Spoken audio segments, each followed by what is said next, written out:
GameStop shares moving to the upside. Look at that, up just about 1%. Company out with its quarterly results. Ines Ferré has that for us. Ines. Yeah, Shauna, and it looks like it's a miss on the top and the bottom line. The company's adjusted loss per share came in at 36 cents. The street was expecting 34 cents. Its net sales came in at $1.14 billion. The street was expecting that to come in at $1.28 billion. Its second quarter proceeds from sale of digital assets, $77.3 million. And just looking at their press release, and a couple points stand out here. The company GameStop talking about the launch of the company's digital wallet by launching the company's non-fungible token NFT marketplace.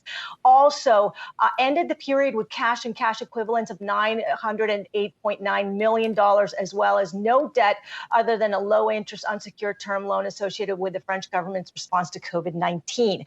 Now, remember that GameStop has been really focusing on digital assets. CEO Matt Furlong saying in the past that the digital assets is the future of gaming. They've been focusing on the GameStop wallet, and the stock, as you've mentioned, in after hours, seeing a bump. Year to date, though, the stock is down 37%. Remember that they did a stock split, a 4-for-1 stock split back in July, and since August 16th, the stock is down about 40%. That's after Chairman Ryan Cohen's RC Venture sold their share of BBBY. The earnings call will be at 5 p.m. Don't expect a Q&A. In the past, there hasn't been Q&As. There's only 4 analysts that cover this stock. You've got 3 seller ratings, 1 hold rating on the stock with a price target of $7.50, guys. All right, Ines, thank you. And also, while you were speaking, some more headlines crossing the wires here. GameStop forming a partnership with FTX. I think that's a big reason why you're seeing that stock now up just around 11%. The partnership is intended to introduce more GameStop customers to FTX's community here. Something, obviously, that I guess the street is taking as an encouraging sign here for GameStop there.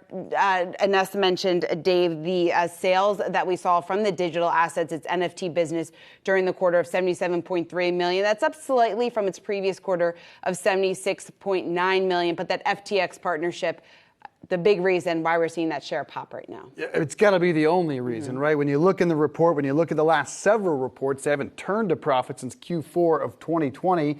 Other than Wall Street Bets and Ryan Cohen, what has driven this stock up is largely just the meme trade as of late. When you look at the retail aspect, which is still what GameStop is, we've seen softness in the gaming sector and largely online games. It is moving far away from what GameStop's current retail industry business is.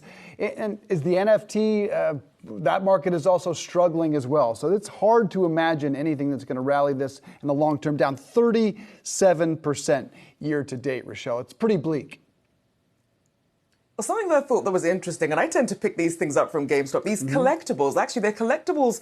Sales from that segment actually expected to grow long term. They were $223.2 million for the quarter. That's compared to $177 million in the prior year's second quarter. So clearly there is still some appeal there, but it's hard once you sort of have that meme stock label attached to you to really try and figure out how to navigate this space. But obviously, at the moment, though, GameStop up about 11% there in after-hours trading. Yeah, that FTX news is big. CEO Matt Furlong has his hands full there with GameStop.